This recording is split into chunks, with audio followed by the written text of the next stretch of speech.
সুপ্রভাত বন্ধুরা, শুরু করছি আজ চিন্তনের মুখ্য বার্তা। আজ 7 মে মঙ্গলবার।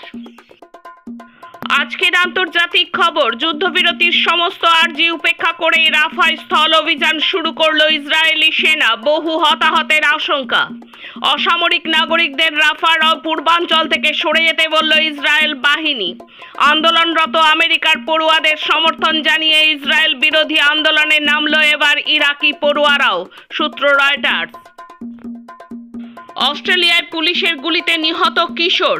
মেক্সিকোর নিখোঁজ হওয়া 3 বিদেশি পর্যটকের গুলিবিদ্ধ মরদেহ উদ্ধার। আফ্রিকার ছোট দেশ নাইজার থেকে আমেরিকার সমস্ত সেনা ঘাঁটি সরিয়ে দিল রাশিয়া, দখল নিল নাইজারের একমাত্র বিমান ঘাঁটিরও।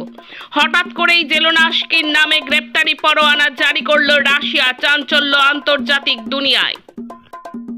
দেশ বিদেশের পরিবেশ সংবাদ। ভয়াবহ বন্যায় বিপর্যস্ত ব্রাজিল, সরকারিভাবে মৃত 75, নিখোঁজ 103। কেনিয়ায় নজিরবিহীন বন্যা, ভূমিধস, মৃত্যু বেড়ে 228।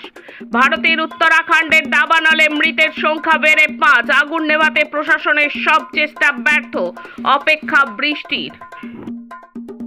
দেশের নির্বাচনী সংবাদ। আজ দেশে 3য় দফায় ভোট গ্রহণ। ভোটের মধ্যেই এবার কেজরির বিরুদ্ধে এনআইএ তদন্তের নির্দেশ। অভিযোগ, খালিস্তানি জঙ্গি পান্নুনের থেকে 133 কোটি নেওয়ার। আমেথিতে কংগ্রেসের দলীয় অফিসে ভাঙচুর, বিজেপির 12 নেতাকর্মীর বিরুদ্ধে এফআইআর। শেষ পর্যন্ত গুজরাটে অমিত শাহর কেন্দ্র থেকে আতঙ্কে সরে দাঁড়ালেন 16 বিরোধী দলের প্রার্থী। কর্ণাটকে মেরুকরণ ছাপিয়ে প্রজ্জ্বলের কীর্তি, দুশ্চিন্তায় বিজেপি। গুজরাটের নয়া রাজপুত ক্ষত্রিয় সমীকরণ, আসন ধরে রাখার চিন্তায় কপালে ভাঁজ মোদির। আসামে এবার বিজেপির ফল খারাপ হবে, জানালেন আসাম বিজেপির প্রাক্তন মন্ত্রী। ভোটের আগের রাতে অর্থাৎ গতকাল মুর্শিদাবাদের উদ্ধার বোমার বস্তা, অসংখ্য কার্তুজ। বোমাগুলি নিষ্ক্রিয় করল বম স্কোয়াড। বিজেপিকে ভোট দিতে অনুরোধ, অধীরের ভাইরাল ভিডিও ভুয়ো, জানালেন অধীর। গতকাল হুগলির পান্ডুয়ায় বোমা ফেটে মৃত্যু এক কিশোরের, সংকটজনক আরও 3 সাথী। অন্যান্য খবর। কোভিশিল্ড নিয়ে মারাত্মক পার্শ্ব প্রতিক্রিয়া, মামলা শুনতে সম্মতি জানালো সুপ্রিম কোর্ট।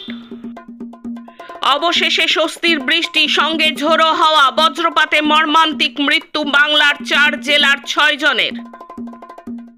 খেলার খবর। বাংলাদেশের বিরুদ্ধে 5 ম্যাচের টি-20 সিরিজে 4-0 ব্যবধানে এগিয়ে গেল ভারতের মহিলা দল। সোমবার সিরিজের 4র্থ ম্যাচে হরমনপ্রীত কৌরেরা জিতলেন 56 রানে। বৃষ্টিবিঘ্নিত ম্যাচে প্রথমে ব্যাট করে 14 ওভারে 6 উইকেটে 122 রান করে ভারত। জবাবে বাংলাদেশের ইনিংস শেষ হয় 7 উইকেটে 68 রানে। ভারতের জন্য সুখবর। 400 মিটার রিলে দৌড়ে প্যারিস অলিম্পিক্সের যোগ্যতা অর্জন করে ফেলল ভারতীয় পুরুষ এবং মহিলা দল। 2য় স্থানে শেষ করে প্যারিসের টিকিট হাতে পেল মহিলা দল। পুরুষ দলও শেষ করল 2য় স্থানে। আজকের মুখ্য বার্তা এই পর্যন্ত। নমস্কার।